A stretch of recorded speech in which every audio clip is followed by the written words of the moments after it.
This is AM 650's The Law Show with Sterling Fox. Now back to the show. Nice to have you with us this holiday edition of The Law Show here on AM 650. Delighted to have David Hobbs and Ian Giroday from Hobbs Giroday in Vancouver. They are estate litigation lawyers. You guys go to court on behalf of your clients to attempt to have the circumstances and contents of wills varied or changed. Do you always go to court when you're advocating on behalf or acting on behalf of a client, or does the law allow for other mechanisms short of the gunslinger trial scenario that we're all familiar with? Ian? We don't always end up in trial. Okay. I think it's safe to say we always start in court in the sense that we file a notice of civil claim bringing the wills variation action. Okay. Whether that goes to a trial or not, that's a different story. There's different ways to resolve wills variation claims. You can have an informal settlement. You can have a settlement that's assisted through a mediator at a formal mediation. You can have a judicial settlement conference to get a judge's sort of off-the-cuff views after hearing a bit of how the evidence will be presented in court. Mm-hmm. But fundamentally, there's a strong incentive amongst parties to litigation to try and control the outcome.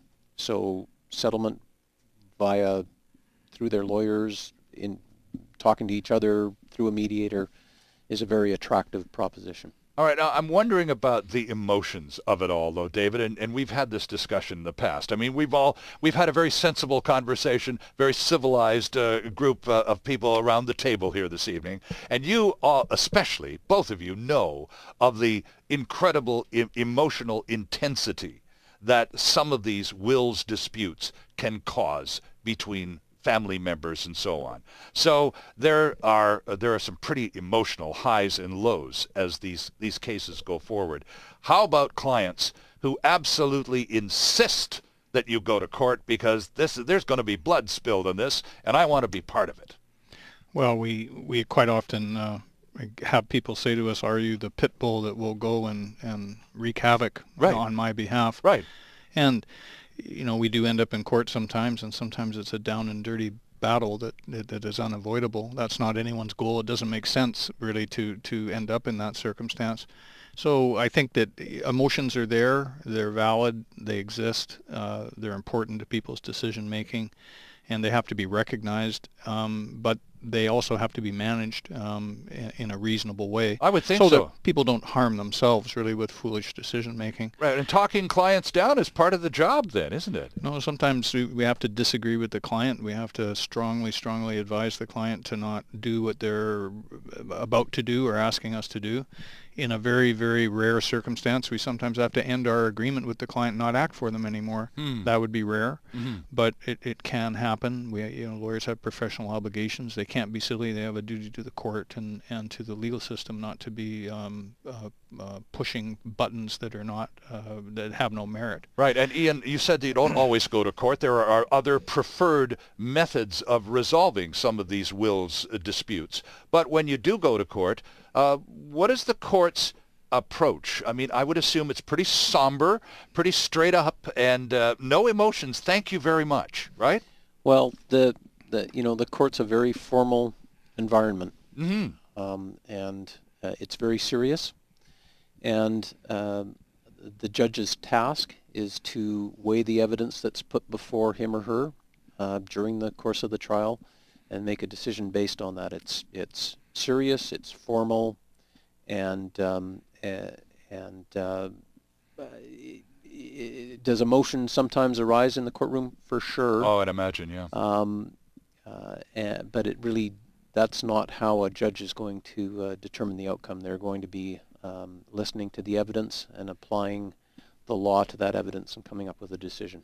David, I know I watch too much American television. You remind me of that constantly. But in a matter of a wills variation or wills change court case, Is it always only heard by a judge, or do sometimes can you request, no, I'd prefer a jury here. I'd like a bunch of folks off the street to hear this one. Wills variation cases are invariably heard by a judge. I can't think of any situation I've ever seen where a jury, and I'd have to look at the rules, but it may even be prohibited because there are some types of cases that cannot be heard by a jury, and I just don't recall if it's in that enumerated list or But not. typically a wills case is judge alone. Judge alone. Okay. And the thing about solving disputes is that there are various expressions in the legal world. One of them is settler's remorse. And so this is a person who settles and then the next day thinks, geez, I really threw in the towel and I gave up too easily and I'm Right. very unhappy.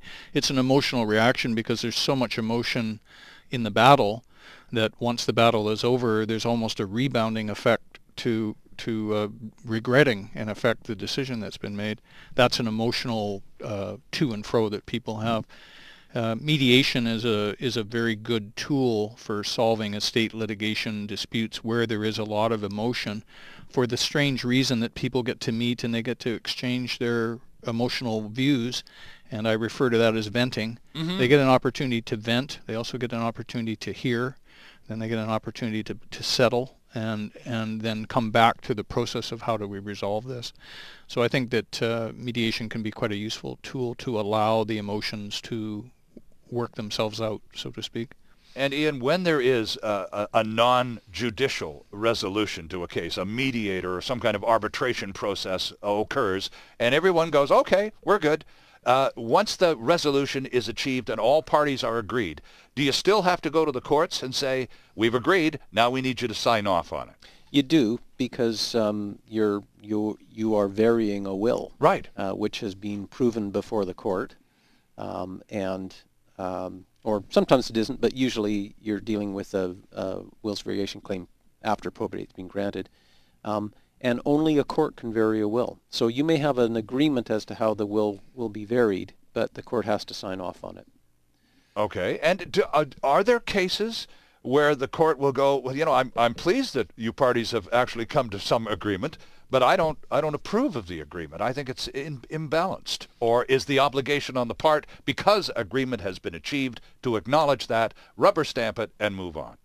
The court has the power to do that. I've not seen it because I think judges are happy that parties have resolved their dispute. Exactly. But if some unusual circumstance arose that really was an affront to the will and the deceased in terms of their intentions, the court's there to protect against that possibility. Well, I guess here on the Law Show, I get to ask questions sometimes just about the power of the judges. Sometimes we don't know. We see them on TV and we see them in the papers. We're not allowed to go on TV in courts, but we don't know much about judges and the power that they occupy and what they can and can't do. So that was an innocent question because I didn't know the answer, and I don't think many people do. Well, and historically, alternative dispute resolution, mediation being a very common example, it wasn't so popular and didn't exist for the most part. It's a more recent phenomenon, I would say.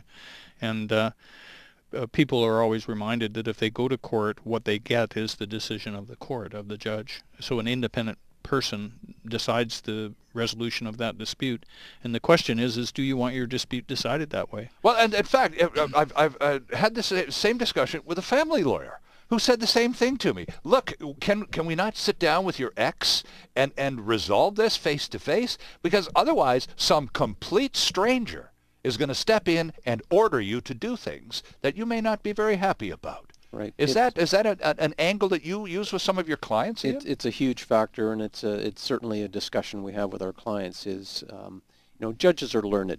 They're going to take the evidence and apply the law and come up with an appropriate decision. Of course. And if they don't, they're subject to appeal, which is another good reason to settle rather than go through the trial process.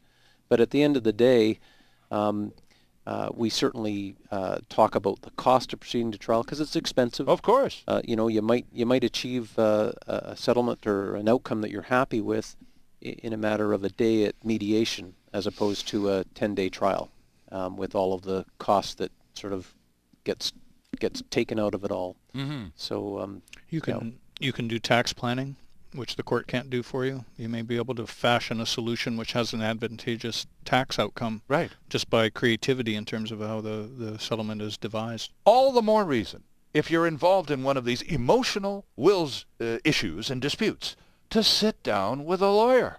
Find out what your rights are and whether or not you have a legal leg to stand on. I highly recommend Hobbs Giroday, but then I'm hopelessly biased. David and Ian, Happy New Year, guys. Thanks for coming in. Great to see you on this episode of The Law Show. Thanks, Sterling. Happy New Year, Sterling.